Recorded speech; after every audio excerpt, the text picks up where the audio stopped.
Hello friend, सांचीज rangoli and baking या चॅनलमध्ये आपलं स्वागत आहे. कशा आहात माझ्या मैत्रिणींनो? अहो आपण छानच असणार. आत्ता सवाष्णीचा वाण म्हणजे संक्रांत येऊन गेली आणि संक्रांतीला सगळ्यांनी तिळाच्या, शेंगदाण्याच्या, पुरणाच्या पोळ्या बनवल्या असतील मस्त.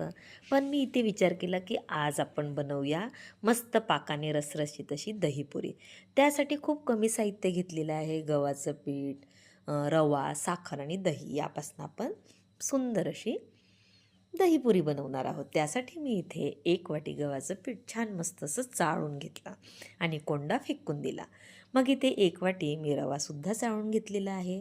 प्रमाण सगळं सारखं आहे आणि मग याला छान मिक्स करून घेतलं. मग याच्यामध्ये थोडंसं मीठ टाकून घेतलं आणि 1 वाटी आंबट दही टाकून मस्त याला छान असं मस्त भिजवून घेतलेलं आहे दह्यामध्येच, पाणी न टाकता. बघू शकता आहात आपण. आणि आता याला भिजवल्यानंतर 10-15 मिनिट आपण झाकून ठेवूया. आणि इकडे पाक बनवण्यासाठी मी एका पातेल्यामध्ये 1 वाटी साखर आणि साखर बुडेल एवढं पाणी टाकून घेतलं. त्यामध्ये 2-3 वेलच्या टाकल्यात फोडून आणि असा चिपचिपा पाक बनवून घेतला.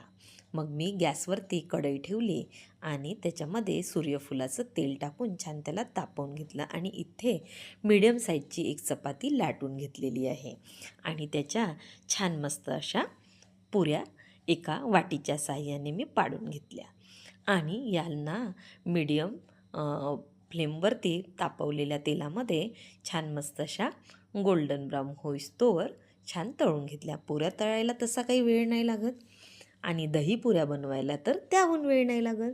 अहो, जेव्हाही तुम्हाला गोड खाण्याची इच्छा होईल ना, तेव्हा आपण ह्या पुऱ्या नक्की आयत्या वेळेला बनवू शकता. आणि मग गोल्डन ब्राऊन पुऱ्या छान तळून झाल्या की मस्त अशा पाकामध्ये 2-3 मिनिट बुडवून ठेवायच्या आणि काढायच्या. अहो, याच्यासमोर जिलेबीसुद्धा फिकी लागते. एवढ्या सुंदर ह्या दहीपुऱ्या होतात. चला, तर मग अशा प्रकारे मी तर माझ्या सगळ्या दहीपुऱ्या छान मस्त अशा बनवून घेतल्या आणि याचा मस्त असा तावसुद्धा मारलेला आहे. केसर, वेलची, आहा हा हा हा आणि गरमागरम दहीपुऱ्या. मग आपणसुद्धा बनवा आणि या दहीपुऱ्यांचा आपणसुद्धा आस्वाद घ्या. चला तर मग बाय.